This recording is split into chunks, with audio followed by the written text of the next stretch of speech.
O trabalho interior é o que sempre foi pedido ao longo de milénios. Essa foi sempre a mensagem central trazida pelos grandes mestres espirituais.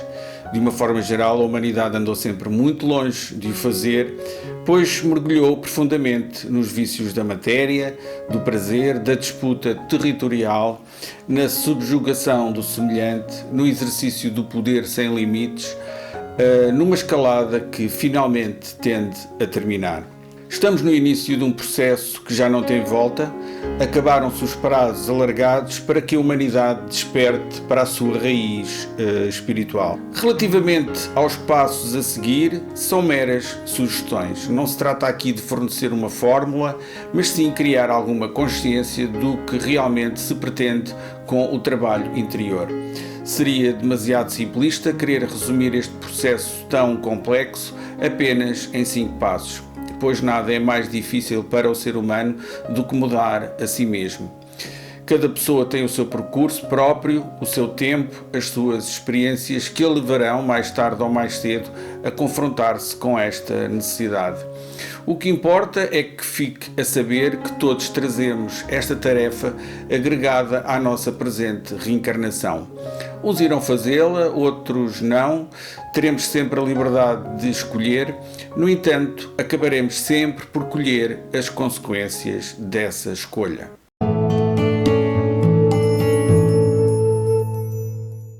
É o trabalho interior que proporciona a adequação energética nesta nova fase planetária, a chamada Era de Aquário. Esta crise que estamos a passar e que ainda agora está no começo, irá revelar-se definitiva para quem não fizer a sua transformação interna. É urgente que a humanidade adquira a consciência universal e espiritual da sua existência e que paute a sua evolução nessa perspectiva e não em valores puramente materialistas e egocentrados. Muitos profissionais de saúde mental, terapeutas, espiritualistas, falam do trabalho interior, da transmutação interna. Muitas pessoas ouvem falar disso, mas não sabem como fazer. Não entendem, outros tentam, mas sem resultados, ou então, como a maioria, nem sequer tem consciência de que o deve fazer. O mais comum na mudança de hábitos é as pessoas dedicarem-se a alguma prática de relaxamento, mudar algumas rotinas, optar por uma vida mais saudável, com mais exercício, melhor alimentação. Diria que são coisas que realmente podem fazer a diferença, mas são acessórios e não o fundamental. Porque o que se pede quando falamos em trabalho interior é de mudança interna e isso tem a ver com hábitos sim, mas de comportamento, de pensamento e superação emocional. Estes são também vícios, mas são vícios muito mais difíceis de deixar. E porquê? A única forma de deixar um vício é adquirir consciência de que ele é um vício e que é algo negativo para nós. Esse será sempre o primeiro passo. Depois, ver em que medida ele influi na nossa vida e de seguida teremos de criar um plano para nos livrarmos dele. Se estivéssemos a falar do vício do tabaco, qualquer pessoa iria perceber facilmente estes 3 passos. Mas se eu tiver um vício relacionado com a minha forma de pensamento ou com a minha personalidade e não perceber como isso me é prejudicial, jamais vou mudar. Portanto, esbarramos logo no primeiro passo, sendo completamente impossível ter consciência dos seguintes. É por isso que a maioria das pessoas tem muita dificuldade em perceber o que significa o trabalho interior, porque não entende e não aceita que é a sua forma de ser, de pensar, de se posicionar na vida que lhe traz a vida que tem. E aqui temos o bom e o mau como em tudo. Se está satisfeito com a vida que tem, go on, continue, pois ou está no caminho certo ou está no caminho de uma grande lição de vida que a seu tempo se revelará. Se não está satisfeito, terá no mínimo de admitir que tem andado a errar consecutivamente e que possivelmente há algo em si, algo em que acredita ligado à sua personalidade que o está a levar para zonas de sofrimento, de vazio, de ansiedade, depressão, insatisfação, etc. Este é sem dúvida o primeiro grande passo a ser dado para que gradativamente possamos aprofundar o nosso trabalho interior, melhorar a nossa vida, a nossa emanação energética e gradualmente aceder a níveis mais profundos da nossa conexão com a nossa voz interna, com a nossa intuição e com outras dimensões energéticas. Se queremos encetar um trabalho interior com consciência, temos de admitir primeiro que não somos perfeitos. Certamente estaremos a agir mal em alguns aspectos da nossa vida, possivelmente há valores em que acreditamos que não são os mais evolutivos para nós.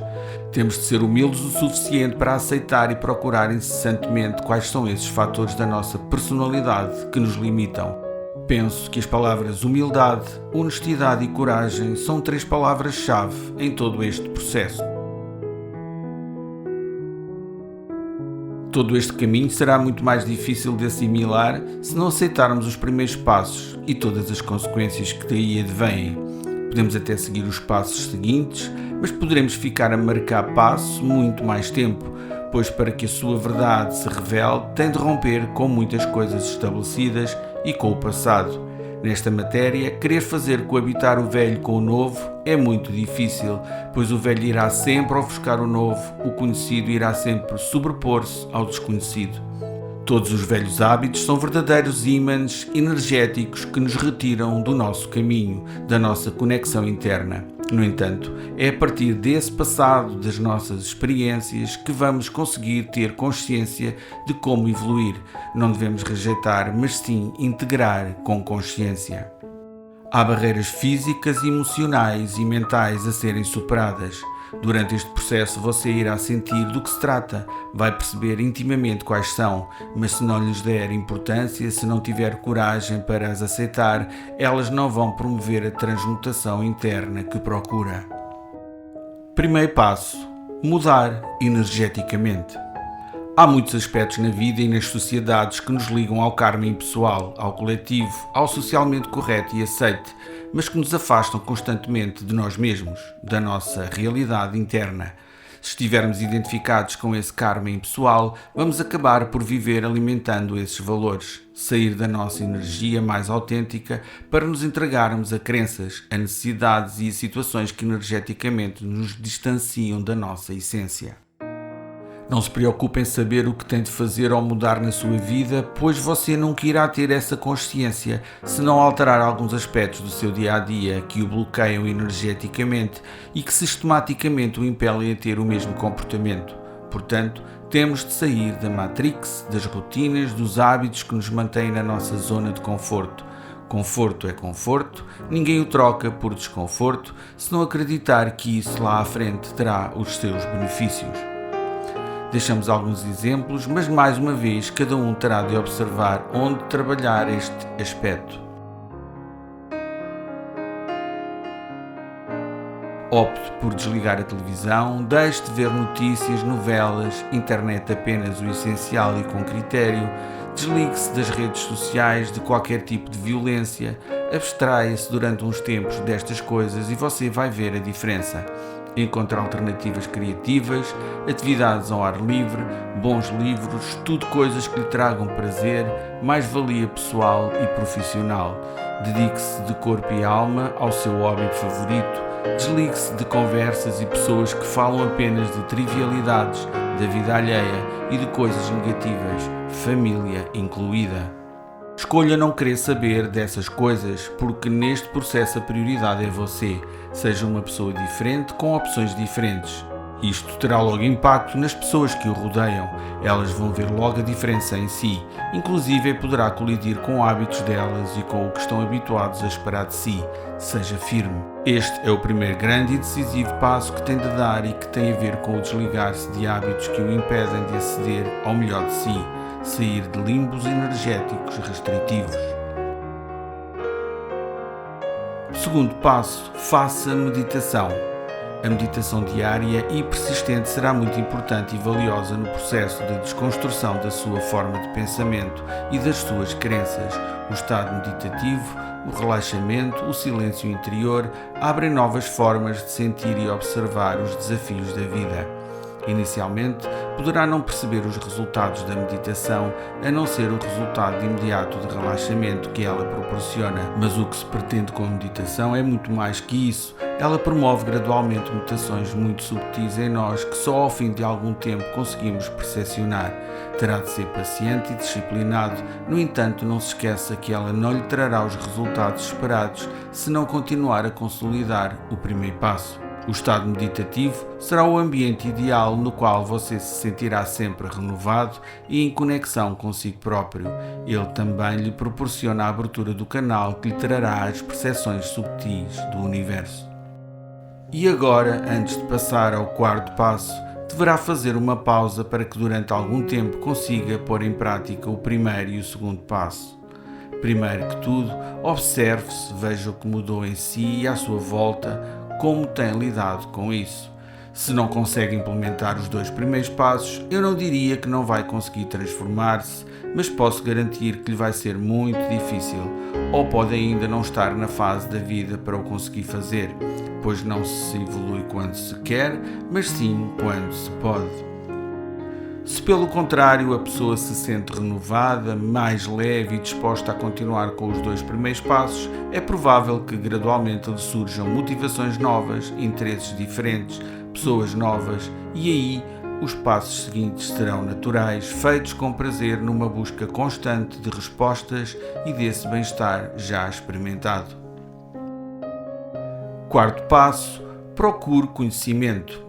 Procure conhecimento sobre o lado mais subtil e menos visível da vida, sobre espiritualidade, sobre o cosmos, esoterismo, a vida depois da morte, reencarnação, etc. Mesmo que sejam temas que você já tenha abordado ou ouvido falar, agora você terá uma predisposição diferente para os assimilar. Faça disso o seu estudo secreto, comente apenas com quem você sabe que será compreensivo e receptivo. Quinto passo, estude e aprofunde estes temas. Procure cursos, palestras e pessoas que gradualmente lhe abram as portas do seu autoconhecimento e do conhecimento universal, pois só assim você adquirirá a consciência do que realmente tem de mudar em si, do que é e do que não é para si. Felizmente a informação é muito abundante. Haverá sempre forma de escolher a linha de conhecimento com a qual mais se identifica.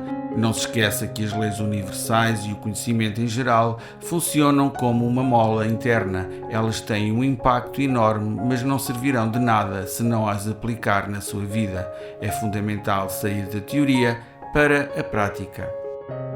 Esta crise pandémica que agora estamos a passar é a prova de que o trabalho interno é para todos. Ninguém pode escapar de o fazer. Poderá sim adiá-lo durante algum tempo, mas o crivo energético será cada vez mais apertado, dando oportunidade a quem desperta e levando quem prefere sistematicamente adiar. Assistimos e continuaremos a assistir durante muitos anos a uma adequação energética da humanidade à energia da nova era. É algo natural, promovido pela própria natureza e que desta vez envolve o próprio homem e, como tal, ele tenta pôr a resistência, arrogância, luta, mas mais uma vez somos confrontados com a evidência que o seu poder perante a natureza não existe.